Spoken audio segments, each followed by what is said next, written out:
Bueno, y continuamos tratando de entender lo aprobado el día de hoy en el Congreso de la República y sobre todo las repercusiones que esto puede traer, porque claro, en papel, muy bien, uno dice, oye, pero qué bien que los trabajadores agroindustriales con una labor abnegada ganen 30% más como mínimo, eso está muy bien, que ganen más, pero puede generar o no desequilibrios, los puede terminar perjudicando en el mediano y largo plazo, o por el contrario, pues ya era justo que esto se dé. Vamos a conversar de esos temas con Percy Alache, abogado laboralista. Percy, ¿cómo estás? Muy buenas noches. Hola, Omar. Muchas gracias por la invitación. Percy, desde el punto de vista laboral, ¿no? En términos legales, ¿es correcto, porque esto puede incluso, no sé si pasa el filtro constitucional y te lo pregunto, ¿es correcto que se establezcan mínimos, salarios mínimos diferenciados? Porque, valgan verdades, cuando se implemente esta norma, los trabajadores de la agroindustria van a ganar cerca de, o van a tener una base de ganancia de 1.209, mientras que los otros trabajadores de régimen general van a tener su base, como hasta ahora, de 930. ¿Esto, digamos, se da en otros sectores? ¿Es aceptable? A ver, las remuneraciones diferenciadas son constitucionales en la medida que cuenten con criterios objetivos, ¿no? Y el sector agrario pues tiene la eventualidad, la alta rotación, ¿no? Y la particularidad que tiene pues las diferentes variantes del régimen agrario para justificar estas remuneraciones diferenciadas, ¿no? Y es tanto así que por muchos años se ha venido pagando esta remuneración o este jornal diario, ¿no? Donde era una remuneración integral, donde se acumulaba la gratificación y la CT, ¿no? Sin embargo, esta norma ha nacido pues de una presión básicamente de los trabajadores, ¿no? A través de los reclamos, las marchas y digamos un poco la toma de carreteras que han tenido, ¿no? Y es así como el gobierno y precisamente el Congreso ha ido haciendo este tipo de propuestas, ¿no?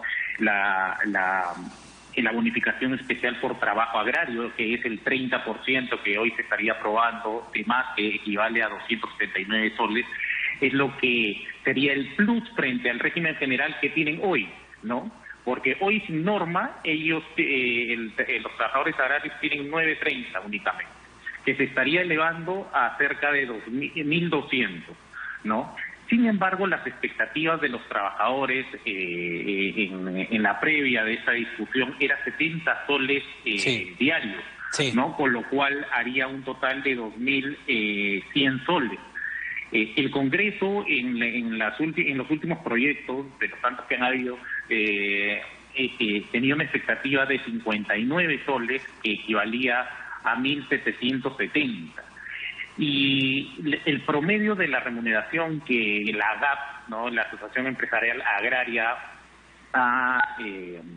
ha propuesto ha sido de 1.543, con lo cual estos 1.200 aprobados, digamos, están lejos todavía de las promedio. Propuestas iniciales, ¿no? Sí. Y muy probablemente esto no satisfaga las expectativas de los trabajadores. Claro, pero digamos, ¿es atendible por los empleadores, por las empresas? Porque tú lo mencionas, ¿no, Percy? El promedio en este sector es de 1.500, pero hay que tener en cuenta algo, me lo hacía caer en la cuenta un amigo también, que esos 1.500 incluyen ya la grati y la CTS. En cambio, aquí estaríamos hablando de 1.200 sin grati y sin CTS. Correcto. Es correcto, ¿no? Y aparte que estamos hablando aquí de las empresas formales, Exacto, ¿no? Porque el gran problema de este sector es la informalidad, ¿no? Los pequeños agricultores, que son los que no reciben ese dinero, o están muy por debajo del mínimo inclusive, ¿no? Con largas jornadas de trabajo, como lo explicaba el congresista en la entrevista anterior. Claro, y ahí va, no sé cómo tú lo veas, y sería interesante ver qué es lo que ha pasado en oportunidades en las que se ha elevado la remuneración mínima vital, que normalmente, y esto es así, se ha elevado por razones más políticas que técnicas, lo han hecho los presidentes salientes muchas veces, ver qué pasa con el sector informal. Es decir, elevar la remuneración mínima genera más formalidad o genera más informalidad. Mira, cuando se estuvo en el debate del incremento de la remuneración mínima vital, la discusión siempre ha sido si responde a medidas políticas o responde a factores técnicos, como es la competitividad, ¿no? O como es la inflación. Y que ese incremento se vaya regulando o va incrementándose en los años periódicamente. Esto en el Perú no ha pasado, ¿no? Básicamente el incremento se ha dado por medidas políticas, como tú bien dices, ¿no? Y el gran problema que indican los empresarios es que este sector perdería competitividad si es que se elevan estos costos, pero no solamente eso, sino que el índice de informalidad se mantendría o crecería, porque definitivamente en una situación como la que estamos, económica, incrementar costos que no se puedan asumir no va a incentivar, digamos, la formalidad del sector, ¿no? Que es muy marcada. Ahora, Percy, ¿qué le conviene a las empresas de este sector de menos de 100 trabajadores? Ojo con eso, porque claro, van a tener esta ley en la cual van a tener que pagar como mínimo a sus trabajadores 1.209 soles, me parece que es en total el mínimo, o acogerse a un régimen especial para la micro y para la pequeña empresa, donde quizá paguen el mínimo. Sí, ahí hay dos aspectos, ¿no? El primero es que las empresas que tienen más de 100 trabajadores o ventas mayores a 1.700 UIT, que es aproximadamente 7,5 millones, por ejemplo, van a tener una tasa de salud no por pagar que va a ir creciendo en el tiempo. Por ejemplo, durante todo el 2021 al 2022 va a ser del 7%. Del 2023 al 2024 el 8%, y del 2025 en adelante va a ser del 9%, que es como es el régimen general. Y aquellas más bien que tengan menos de 100 trabajadores, estamos hablando de pequeñas, de microempresas, ¿no? Que tengan ventas menores a 1.700 UIT, van a tener, digamos, una tarifa de salud del en el 2021 al 2027 del 6%, y desde 2028 en adelante del 9%. Entonces, ahí se están dando algunas facilidades para que, digamos, estas aportaciones de salud vayan creciendo en el tiempo, ¿no? No sea 9% de golpe, como es en este momento, ¿no? En este minuto que estamos en el régimen general, en el sector agrario, es del 9%. Claro. Pero existen, Percy, otros regímenes a los cuales pueden acogerse las empresas del sector agroindustrial, es decir, las empresas de menos de 100 trabajadores podrían decir, mira, yo este régimen ya no me conviene otro. ¿Hay esa alternativa? Sí, acogerse al régimen de microempresa, ¿no? O de pequeña empresa, donde los beneficios son más reducidos, ¿no? Y yo creo que esto va a ser una elección de las gerencias, ¿no? De estas empresas, donde van a hacer un análisis de costo-beneficio, porque recordemos también que hay un punto en esta propuesta legislativa que indica que el reglamento va a regular el tema del traslado, la movilidad y la alimentación, que podrían ser costos adicionales que se incorporen a los que ya hemos estado comentando, ¿no? Entonces esto obviamente le resta competitividad a las empresas. Es decir, mi preocupación, Percy, no sé si es la tuya, es que esta norma, que claramente tiene buenas intenciones de mejorar las condiciones de los trabajadores, termine más bien empujando a las empresas, digamos, más pequeñas, las de menos de 100, que son la mayoría en el sector, a otro régimen donde los trabajadores van a tener peores condiciones que las de régimen general. Correcto, ¿no? Y es más, el hecho pues de que esta norma que hasta el momento no logra un consenso, digamos, no está considerando que el sector es altamente informal. Y no solamente se trata de temas legislativos, sino también de fiscalización del cumplimiento de que estas personas estén en la planilla, por ejemplo, y no reciban pagos en negro, ¿no? Sí, claro. Porque si tenemos estas leyes sin una fiscalización que pudiera controlar que esto se cumpla, digamos, no tiene ningún sentido. Estamos hablando de nada. Entonces, ¿Recuerdas, Percy, la ley que se dio para las trabajadoras del hogar, donde se les da mayores beneficios? Pero claro, estamos hablando de un segmento donde la informalidad es de más del 90%. Sin fiscalización podemos tener las leyes de Suiza, pero no se van a cumplir. Así es. Y hay tres aspectos que a mí me llaman muchísimo la atención, ¿no? Es el tema de ir incrementando el porcentaje de las utilidades, Ajá. ¿no? De la participación de las utilidades, ¿no? Que va, digamos, del 5 al 10%, ¿no? En un periodo de 6 años. El hecho que no puedas tercerizar, ¿no?, las actividades principales, con lo cual bloqueas a la empresa la posibilidad de ser más eficiente. Y lo otro es condicionar la contratación de personas, ¿no? Porque tras un periodo de tiempo, por ejemplo, aquellos pequeños plazos, que el trabajador esté contratado, tiene, y en los contratos intermitentes y de temporada, tiene un derecho preferencial a que se le contrate, ¿no? Entonces, eso también condiciona al sector. Y finalmente, un punto que también llama bastante la atención de este proyecto es que está promoviendo la negociación por rama. Eso es interesante. La negociación colectiva por rama. Me gustaría que te detengas ahí y nos expliques bien, porque a veces este concepto no se llega a entender. Y hago solamente un antecedente, ¿no? La crítica que se hacía es que lamentablemente por las condiciones en las que trabajan en el sector agroindustrial, de temporalidad, estacionalidad, perdón, la capacidad de negociar sus condiciones laborales no son las mejores, no están en la misma posición, y la tasa de sindicalización era muy baja en este sector. Entendía que el texto buscaba promover justamente una mayor fortaleza de los trabajadores al momento de negociar sus condiciones. Sí, y esta propuesta va en esa línea, ¿no? Y para explicarlo es muy sencillo.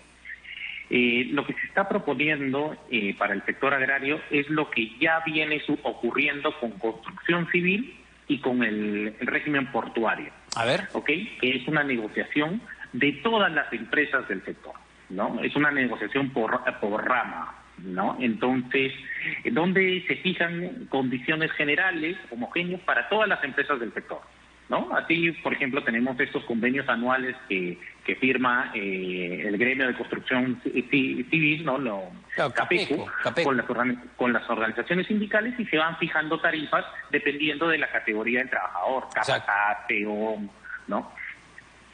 Y lo mismo pasa en los portuarios, ¿no? Entonces, como tener sindicatos por cada empresa es un gran problema, no solo del sector agrario, sino de muchas actividades empresariales, lo que se propone es, si no pueden sindicalizarse, no pueden formar sindicatos de empresas, salvo que sean las medianas grandes, agrúpense, pero de manera sectorial. Y a partir de eso fijen condiciones que vayan aumentando las remuneraciones que ya han sido fijadas, estos mínimos por la ley, y que los empleadores de repente pudieran incrementar. O sea, es un mecanismo para lograr mejoras remunerativas. Parece bastante adecuado. ¿No? Pero parece, como lo cuentas, parece bastante lógico para un sector como este, o tiene algunos riesgos desde tu punto de vista. Mira, es lógico y yo creo que es necesario también, porque es la única manera que este derecho se materialice, ¿no? La negociación por rama.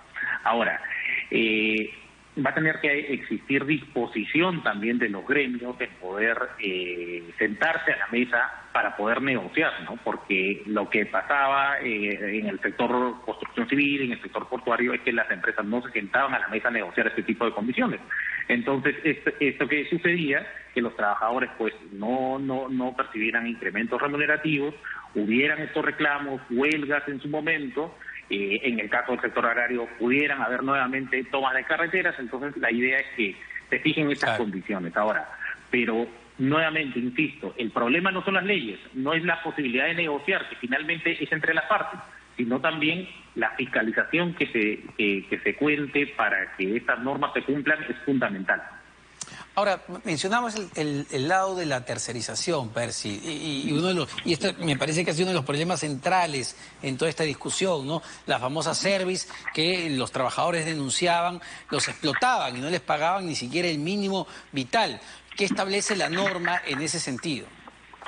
Sí, a ver, la norma indica que tratándose de actividades principales, los empleadores están prohibidos de recurrir a mecanismos de intermediación laboral, que son las services, o tercerización de servicios. Y tienen que contratar directamente al personal. O sea, si yo soy una empresa agraria, si yo no soy una empresa agroexportadora, el core de negocio yo no lo puedo tercerizar. Claro. No lo puedo intermediar, ¿no? Entonces, esto va en contra de la ley de tercerización, que le permite a todas las actividades en el Perú poder tercerizar actividades principales, ¿no? Entonces, aquí, claro, se hace por una razón, porque los intermediarios en el sector agrario son sumamente informales y han pagado, digamos, remuneraciones menores a las legales y muy probablemente no hayan tenido la condición de trabajadores estas personas, ¿no? Pero tener una prohibición tan drástica, porque pueden existir empresas terceras que son formales y cumplen con la ley. Y ya desde que tenemos la norma de tercerización, y inclusive años atrás, tercerizar es generar eficiencia, porque ese tercero puede dedicarse a esa actividad de una mejor manera, asumir costos, tener, digamos, asistencia técnica, la capacidad, la infraestructura financiera como para poder asumir esa labor. Entonces, prohibirla de plano, es decir, sin que exista la posibilidad de poder contratar de esa manera, me parece sumamente drástico, y esto sí me preocupa de cara a la competitividad del sector. Pero si finalmente, ya viendo en términos generales, ¿no? ¿Qué te parece el precedente que sienta esto de la manera, más allá de si estemos a favor o en contra de lo finalmente aprobado el día de hoy? ¿Cuál es la señal que da? ¿Crees que esto genere problemas en el corto plazo, en periodos electorales, otros sectores que también exijan lo mismo? Sí, yo creo que es un precedente sumamente peligroso.